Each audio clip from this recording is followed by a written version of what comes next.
Bonjour à tous. Mon Dieu, je suis amené à faire ce que je n'aurais jamais voulu faire de ma vie.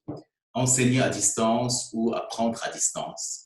Mais comme le dit Albert Camus, au milieu de la peste, de la maladie, il faut rester honnête. Et rester honnête, c'est faire son métier. Lundi 30 mars 2020, je suis content de vous retrouver sans vous retrouver. Mon enseignement portera sur les enfants du ciel en 4 vidéos de 20 minutes chacune, suivies de 30 minutes d'interaction en Zoom à 12h30. Alors, munissez-vous donc de votre dossier.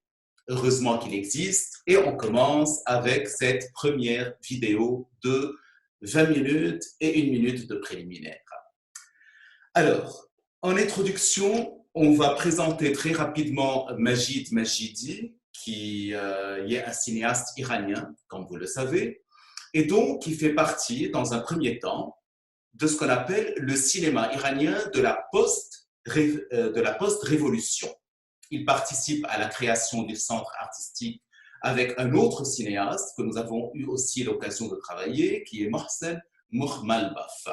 Donc tous les deux représentent surtout ce cinéma iranien de la post-révolution et qui n'a pas de problème particulier avec le régime. Il sait intelligemment contourner la censure et il ne reçoit pas des oppositions de la part du régime mis en place. Dans un deuxième temps, ce qui caractérise donc le genre de son cinéma, c'est le cinéma de l'enfance. Alors ça, c'est une caractéristique très intéressante dans tout le cinéma iranien, surtout que le maître fondateur de la nouvelle vague iranienne, on le connaît, il s'appelle Abbas Kiarostami. Et on a travaillé un magnifique film de ce réalisateur qui s'intitule « Où est la maison de mon ami ?» avec pour personnage principal le personnage de l'enfant. Ce personnage de l'enfant sera comme une valeur refuge dans tout le cinéma iranien. On le retrouve chez Jafar Panahi, qu'on a travaillé l'an dernier dans le film Taxi Téhéran, mais c'est surtout dans les 2 films de Panahi, Le Miroir et Le Ballon Blanc, que le personnage de l'enfant occupe la première place. Chez Majid Majidi, on a vu le personnage de l'enfant dans le magnifique film sur l'enfant aveugle qui s'intitule Les couleurs du paradis, dans Les enfants du ciel, dans un autre film intitulé Le Père. Donc il s'agit vraiment d'un personnage autour duquel se construit petit à petit le cinéma iranien de la post-révolution, sans doute parce qu'avec ce personnage de l'enfant, on peut plus innocemment faire passer les idées et donc contourner par des stratégies d'innocence, de candeur, les stratégies de la censure. Le troisième point de Majid Majidi, c'est son écriture. Un scénario très simple, mais s'il faut trouver un adjectif pour qualifier son écriture, je l'appellerai l'écriture chromatique, c'est-à-dire l'écriture des couleurs. D'ailleurs, Majid Majidi a presque toujours emporté le prix de la meilleure image dans ses films. Il a une image magnifiquement colorée. Et chez lui, les couleurs sont toujours dominantes avec un symbolisme magnifique. D'ailleurs, le titre du film le plus émouvant de Majid Majidi n'est pas celui-ci, mais Les couleurs du paradis. Comme s'il y avait, si je dois faire moi-même une interprétation, comme s'il y avait une réaction chez lui à cette grisaille, à cette noirceur de la burqa ou du tchador. Et donc, on retrouve ce besoin de rappeler que l'Iran, c'est aussi le pays des couleurs, que les habits en Iran, ce sont aussi des habits colorés, que la nature iranienne est une nature chromatique, et ce sera donc, pour moi, son sceau, son écriture cinématographique. Alors, donc, je vous rappelle, 1, le cinéma iranien de la post-révolution, 2, le genre du cinéma de l'enfance, et 3, l'écriture chromatique. On va passer à l'exercice qui est à la page 39 du dossier, donc l'exercice suivant, au haut de la page. Heureusement qu'on a le dossier. Et donc, dans cet exercice, j'ai choisi pour vous un objectif qui peut être difficile, mais que j'ai essayé de simplifier, puisque cet objectif, en fait, nous vient d'un philosophe compliqué, mais bon, très important dans le monde de la philosophie, surtout qu'il a écrit un traité de philosophie esthétique autour du cinéma, et ce philosophe s'appelle Gilles Deleuze. Donc, je m'inspire de Gilles Deleuze et ma première phrase est la suivante. L'image-affection fait partie, selon Gilles Deleuze, D-E-L-E-U-Z-E, des 6 types d'images de mouvement, qui est la manière de solliciter le spectateur en excitant ses fonctions sensorielles. J'explique rapidement que Gilles Deleuze a écrit un traité de philosophie esthétique en 2 volumes. Le premier volume est ce qu'il appelle l'image-mouvement, le deuxième volume est l'image-temps. Alors, quelle est la différence? C'est immense, hein? Ce sont 2 volumes qu'il faut avoir lus, peut-être, si on s'intéresse aux études du cinéma, mais je les résume.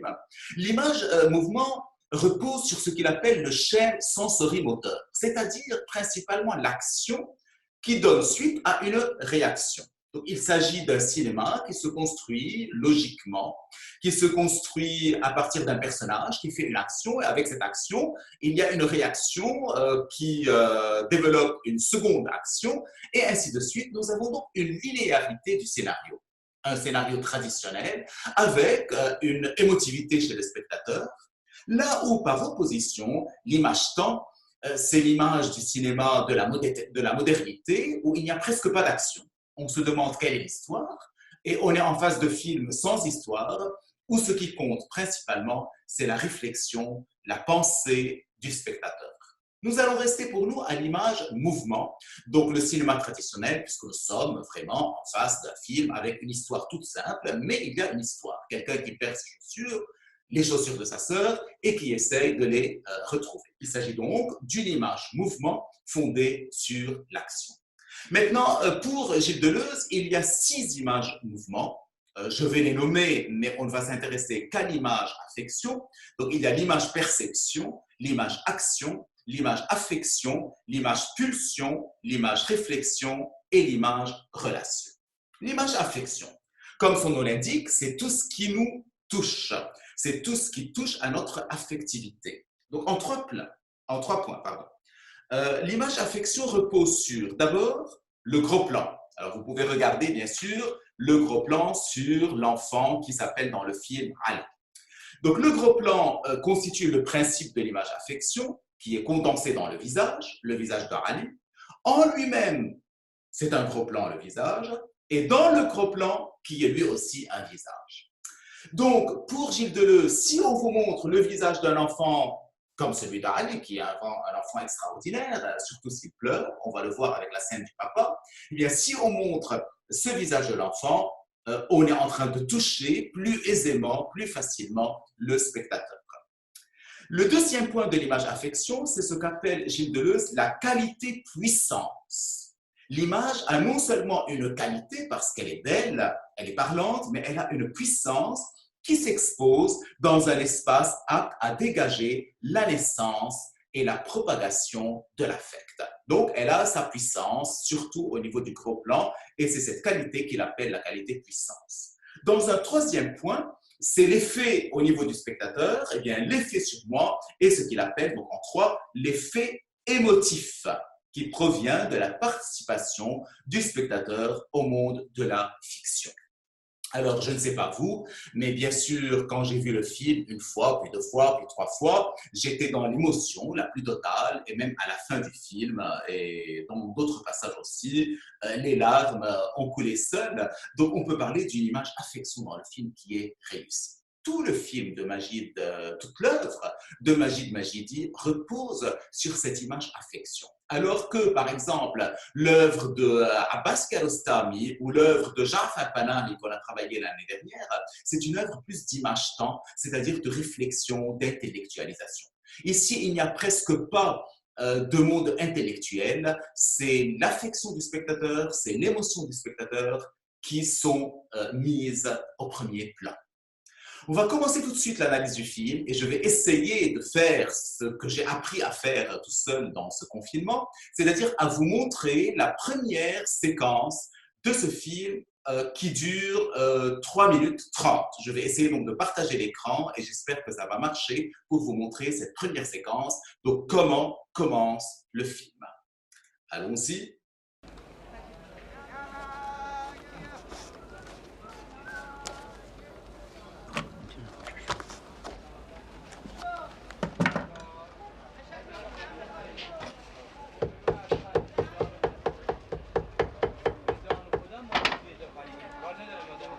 Efendim, sitmiş. Ders vermek o. Efendim, sarmak o. Sarmak o. Sarmak.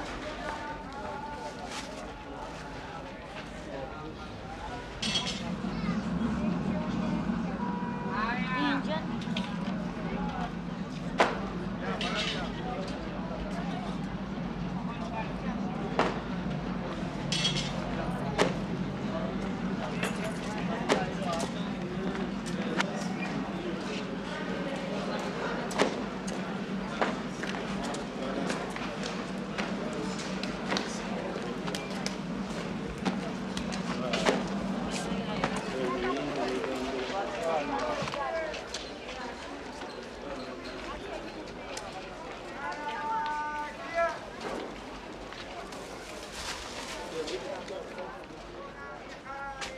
سلام اکبر آقا سیب زمینی میخواستم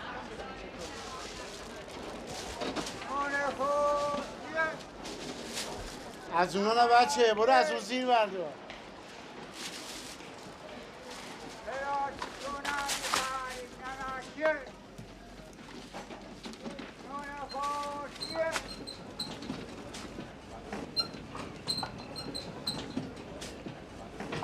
سلام علیکم اکبر.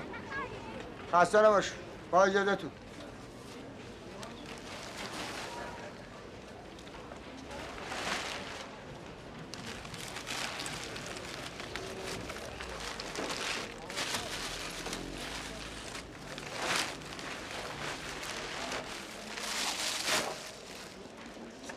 با اجازت. خدا حافظشون.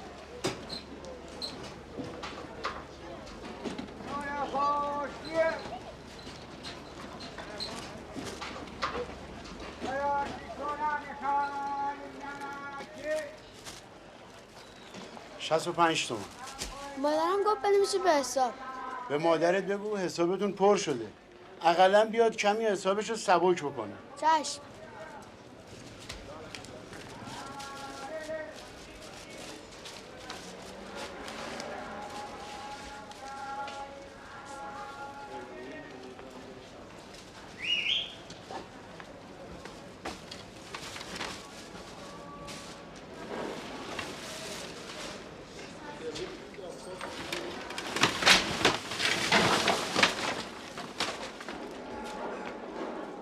چرا اینجوری کردی؟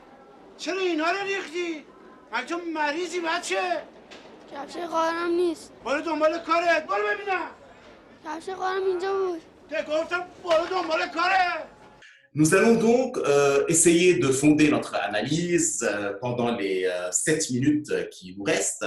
Nous allons fonder notre analyse sur 3 moments de cette scène importante. D'abord, bien entendu, la fameuse chaussure que le cordonnier est en train de réparer, de coudre. Ensuite, la scène du four qu'on voit à peine avec ce pain qui quand même met l'appétit à la bouche. Et à la fin, bien entendu, la perte, l'égarement ou le vol par inadvertance de cette chaussure. Commençons par ce plan du cordonnier en train de coudre la chaussure, de tricoter la chaussure. Et d'ailleurs, la scène que je vous ai montrée commence après le générique. Le générique dure presque 1 minute 30, où on voit en insert, on voit donc la chaussure rose qui est prise en charge, si vous voulez, par ce cordonnier. Alors, qu'est-ce que cela signifie? Ça signifie d'abord que pour Majid Majidi, le film est très clair. Il vous donne son topic de lecture. Tout le film portera sur cette chaussure. La chaussure est le personnage principal du film et donc la chaussure apparaît dans le premier plan du film. La chaussure est au devant de la scène. Elle va être le protagoniste de son histoire. C'est de la chaussure que va jaillir tout le film. C'est extraordinaire de penser donc que le scénario d'un film se construit autour d'un objet, on ne peut pas plus commun, on ne peut pas plus familier, ce n'est même pas, bien entendu, la chaussure de Cendrillon, pas du tout, d'une princesse, ni la pantoufle de verre, bien sûr, de Cendrillon, non, c'est une chaussure ancienne, éculée, qu'on essaie de faire réparer chez le cordonnier. Et de là, le scénario va être construit. Donc, on peut faire vraiment, à partir de rien, d'un élément on ne peut pas plus banal, on peut créer toute une histoire. Et c'est la force de l'intrigue de Majid Majidi, c'est que l'intrigue tient à quelque chose de minimal et elle se définit par cette simplicité même. À un deuxième niveau, cette chaussure rose de Zahra, on parlera plus tard peut-être de la couleur rose, mais cette chaussure rose, elle apparaît entre les mains d'un personnage qu'on ne verra que pendant 30 secondes, pendant ce générique, pendant ce plan liminaire du film. Ça signifie quelque part que les mains qui sont en train de réparer la chaussure sont des mains ici à comprendre à un plan un peu plus approfondi, un peu plus compliqué, mais vous êtes habitués à ce genre de lecture. Ce sont les mains qui sont non pas seulement celles du cordonnier, mais ce sont les mains qui sont en train de tricoter le film, de construire le film, de fabriquer le film, de coudre le film, voire de nouer le film, au sens dramaturgique du terme, c'est-à-dire que le film se construit sur un nœud, et le nœud, ça va être le manque de ses chaussures. Et vous avez ici donc, à travers le personnage du cordonnier, vous avez Majid Majidi lui-même, qui se met presque en scène de manière métatextuelle, et il se définit comme celui qui est en train de construire le film, et il nous fait réfléchir sur la création de ce film. La création de ce film se fait au moment où je noue mon histoire, où je fabrique mon histoire à partir d'un élément concret, dont je vais tirer le fil petit à petit. On arrive à la deuxième scène, qui est la scène qu'on voit à peine, mais qui est intéressante, pas seulement parce qu'elle nous donne l'appétit, mais parce qu'on voit le pain sortir du four. Ce four-là renvoie à l'élément feu dans le film, puisque dans un four, bien entendu, il y a le feu, et donc l'élément igné, tout comme la chaussure va renvoyer pendant tout le film à l'élément terrestre, parce que la chaussure, c'est mettre la chaussure sur la terre, avoir les pieds sur terre. On va retrouver bien entendu l'élément eau, surtout à la fin du film, mais bien à l'avance, et il y a l'élément air à travers la course de Ali à la fin du film. Donc le four introduit l'élément feu, le four introduit l'élément du foyer, surtout que de ce four sortent des planches de pain, et donc il représente un motif qui va revenir dans le film, c'est le motif du cercle. On voit le four en plongée comme une sorte de cercle, on va retrouver le cercle à la maison, dans la cour, dans la fontaine, dans la vasque, et ce cercle, c'est un peu, comme le dit Gilbert Durand, un archétype de la rondeur, de ce foyer, de cette intimité auquel les deux enfants, auquel toute l'enfance iranienne aspire. Ali aimerait, comme sa sœur Zahra, se retrouver comme à l'intérieur de ce four, c'est-à-dire, non pas pour brûler, bien entendu, mais à l'intérieur du giron maternel, à l'intérieur de la matrice, à l'intérieur du foyer, à l'intérieur de cette sécurité qu'il n'a pas. Et nous arrivons à la troisième scène, chez le primeur. Il faut acheter des légumes, et voici le primeur qui lui dit « Non, non, non, non, mais tu achèteras plutôt les pommes de terre, je ne sais pas si ce sont des pommes de terre, mais les pommes de terre en bas. » Nous avons de manière très implicite, en filigrane, la répartition des deux classes sociales. Il y a la classe sociale qui achète en haut, qui ne vient peut-être même pas chez le primeur, et il y a la classe sociale inférieure qui achète en bas. Il y a donc une hiérarchie sociale, il y a des castes, et on ne peut pas passer impunément d'une caste à une autre. Et alors que Ali, bien entendu, est en train d'acheter ou de choisir ses pommes de terre, voici un aveugle qui doit ramasser les sacs poubelles. Cet aveugle qui a toujours été dans le cinéma, dans la mythologie, dans la littérature, qui a été comme un représentant, un délégué du destin. On se demande si l'aveugle, ce n'est pas une deuxième fois Majid lui-même, c'est une sorte d'augure. Parce que s'il n'y avait pas eu l'aveugle, il n'y aurait pas eu le vol par inadvertance de la chaussure. Et s'il n'y avait pas eu le vol par inadvertance de la chaussure, il n'y aurait pas eu de scénario. Donc c'est cet aveugle qui permet finalement le film, puisqu'il va créer le problème. Et donc cet aveugle, c'est la force du destin. C'est Majid lui-même, c'est ce qui va déclencher toute la mythologie de l'enfance dans ce film. Par inadvertance, il met cette chaussure rose, ce sac qui contient la chaussure rose, dans son chariot de poubelle et la chaussure disparaît. Et c'est parce que la chaussure disparaît que nous avons, comme le dit Vladimir Prop, le nœud du film qui est la fonction manque. Tout le film va être le manque de cette chaussure et c'est parce qu'il y a fonction manque qu'il va y avoir quête de Ali pour combler ce manque et pour retrouver cette chaussure. Nous sommes vraiment dans un conte de fées, mais c'est un conte moderne, un conte un peu triste, un manque, et puis toute la quête, c'est pour réparer ce manque ou combler ce manque. À savoir que Ali, lorsqu'il va essayer de retrouver sa chaussure, vous allez voir donc toutes les caisses, tous les caissons en train de se renverser, et donc cela montre que le monde va s'effondrer pour Ali. De toute façon, il n'était pas dans un monde de sécurité, mais il va s'effondrer. Mais c'est parce que le monde s'effondre, c'est parce qu'il y a un véritable problème que Ali va devenir un héros, non pas victime, parce que ce ne sont pas ses chaussures, mais un héros quêteur qui va aller récupérer, retrouver, chercher les chaussures pour la princesse qui est sa sœur Zahra.